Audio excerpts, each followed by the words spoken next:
पहला पाठ उत्पत्ति अध्याय 18 पद संख्या 1 से 15 तक। इब्राहिम मामले के बलूत के पास दिन की तेज गर्मी के समय अपने तंबू के द्वार पर बैठा हुआ था कि प्रभु उसको दिखाई दिया। इब्राहिम ने आंख उठाकर देखा कि 3 पुरुष उसके सामने खड़े हैं। उन्हें देखते ही वह तंबू के द्वार से उनसे मिलने के लिए दौड़ा और दंडवत कर बोला, प्रभु यदि मुझ पर आपकी कृपा हो तो अपने सेवक के सामने से यूं ही न चले जाएं। आप आज्ञा दे तो मैं पानी मंगवाता हूँ। आप पैर धोकर वृक्ष के नीचे विश्राम करे, इतने में मैं रोटी लाऊंगा। आप जलपान करने के बाद ही आगे बढ़े। आप तो इसलिए अपने सेवक के यहाँ आए हैं। उन्होंने उत्तर दिया, तुम जैसा कहते हो वैसा ही करो। इब्राहिम ने तंबू के भीतर दौड़कर सारा से कहा, जल्दी से 3 पसेरी मैदा गूंथकर फुलके तैयार करो।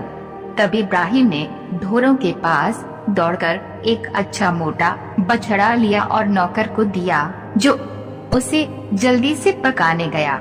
बाद में इब्राहिम ने दही, दूध और पकाया हुआ बछड़ा लेकर उनके सामने रख दिया और जब तक वे खाते रहे वे वृक्ष के नीचे खड़ा रहा।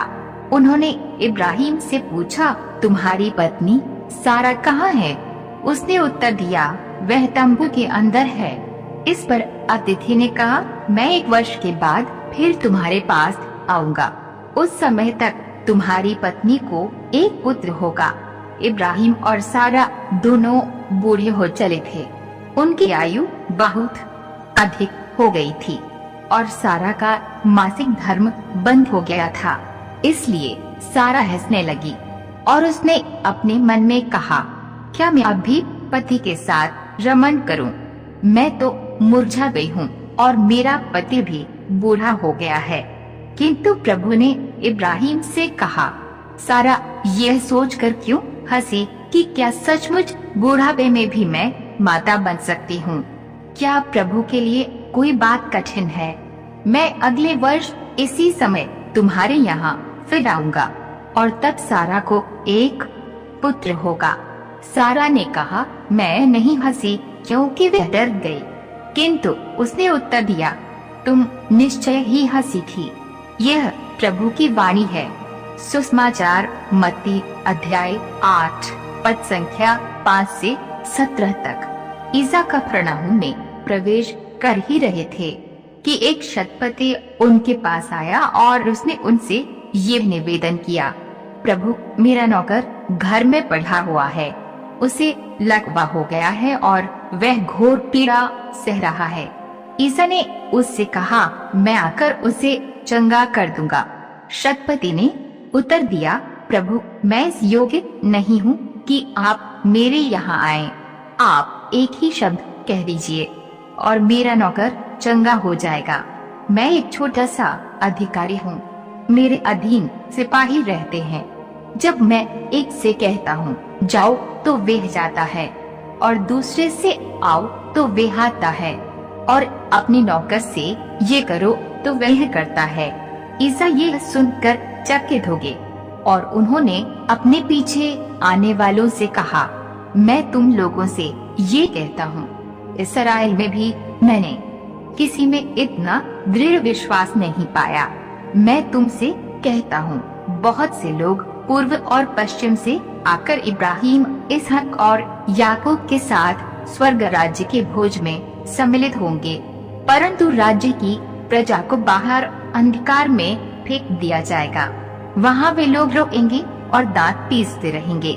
शतपति से ईसा ने कहा, जाइए, आपने जैसा विश्वास किया वैसा ही हो जाए। और उसी घड़ी उसका नौकर चंगा हो गया। पेट्रोस के घर पहुंचने पर ईसा को पता चला कि पेट्रोस की सास बुखार में पड़ी हुई है। उन्होंने उसका हाथ स्पर्श किया और उसका बुखार जाता रहा और वह उठकर उनके सेवा सत्कार में लग गई। संध्या होने पर लोग बहुत से अवधूत ग्रस्तों को ईसा के पास ले आए। ईसा ने शब्द मात्र से अवधूतों को निकाला और सब रोगियों को चंगा किया। इस प्रकार नबी ईसाइयाह का ये कथन पूरा हुआ। उसने हमारी दुर्बलताओं को दूर कर दिया और हमारे रोगों को अपने ऊपर ले लिया। मनन चिंतन। आज के सुसमाचार में हम दो लोगों को पाते हैं, शतपति का नौकर और पेत्रुस की सास। ये दोनों अपने अपने बीमारों से पीड़ित थे। शतपति, जो कि गैर यहूदी था और स्वयं एक अधिकारी था, उसके अधीन कई काम करने वाले थे। उन्होंने प्रभु से कहा, प्रभु, मेरा नौकर घर में पड़ा हुआ है, उसे लकवा हो गया है और वह घोर पीड़ा सह रहा है। प्रभु ने उससे कहा, मैं आकर उसे चंगा कर दूंगा। लेकिन शतपति प्रभु से कहते हैं, प्रभु, मैं इस योग्य नहीं हूँ कि आप मेरे यहाँ आए। आप एक ही शब्द कह दीजिए और मेरा नौकर चंगा हो जाएगा। प्रभु यीशु उनके कथन को सुनकर आश्चर्यचकित हो जाते हैं और कहते हैं कि इज़राइल में भी मैंने किसी में इतना दृढ़ विश्वास नहीं पाया। उसी प्रकार पेत्रुस की सास भी प्रभु से चंगाई पाने के बाद वह सेवा सत्कार के कार्य में लग जाती है। शतपति का विश्वास वाकई एक दृढ़ विश्वास था, जो प्रभु के कार्य का बखान करता है एवं हमें प्रेरित भी करता है। हम प्रभु से कृपा पाने के बाद उसे अपने तक सीमित न रखें, बल्कि उसका उपयोग दूसरों के लिए ईश्वर की महिमा के लिए करें।